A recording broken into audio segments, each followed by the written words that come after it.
Mesdames et messieurs, bonsoir. Bienvenue sur Go Dakar TV, la chaîne digitale, la nouvelle chaîne digitale du Sénégal. Vous avez choisi Go News pour vous informer et vous avez bien raison. On débute Go News avec l'affaire des 125 milliards de francs CFA et Tahirou Sarr qui est convoqué en même temps que Farba Ngom. Après s'être présenté à la division des investigations criminelles, ce lundi, le député maire d'Agnam, Farba Ngom, est attendu jeudi prochain à midi devant le collège des juges d'instruction du pôle judiciaire financier dans l'affaire du rapport du cellule national de traitement des informations financières CENTIF, mettant en cause un blanchiment présumé des capitaux estimés provisoirement à plus de 125 milliards de francs CFA. L'Observateur, le journal, croit toutefois savoir que le responsable de l'APR ne sera pas le seul à déférer à la convocation.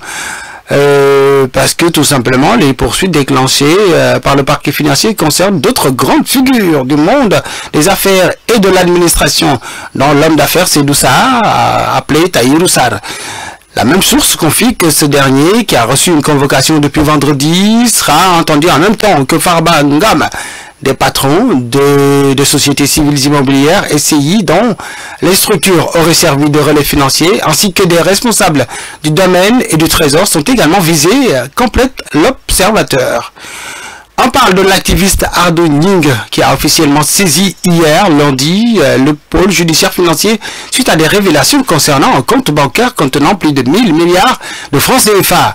Dans un communiqué transmis à la presse, l'activiste a déposé une plainte contre X pour des faits susceptibles de constituer des infractions de détournement de deniers publics et d'enregistrement illicite conformément aux dispositions du code pénal sénégalais. Cette initiative fait suite à une déclaration controversée. Vous vous rappelez de ces déclarations d'Ousmane Sonko lors de la campagne des élections législatives du 17 décembre 2024. M. Sonko avait révélé lors d'une intervention publique la découverte d'un compte contenant cette somme astronomique de 1000 milliards de francs CFA. Une annonce qui, selon Ardo Ning, n'a pas été accompagnée de la moindre communication officielle des autorités financières compétentes. Dans son communiqué, l'activiste a souligné qu'aucune autorité gouvernementale n'a à ce jour fourni d'explications sur cette découverte. Il estime que cette affaire mérite une enquête approfondie afin de déterminer la provenance et la destination des fonds évoqués dans le but de préserver la transparence et la probité dans la gestion des ressources publiques.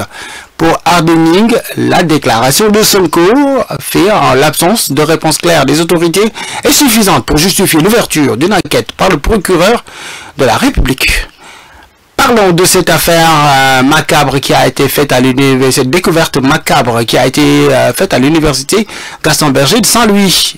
Matar Diagne, un étudiant en master, membre de la 31e promotion de l'UFR des sciences juridiques et politiques, a été retrouvé sans vie dans sa chambre au village A où il résidait, selon des informations rapportées par Presse Afrique.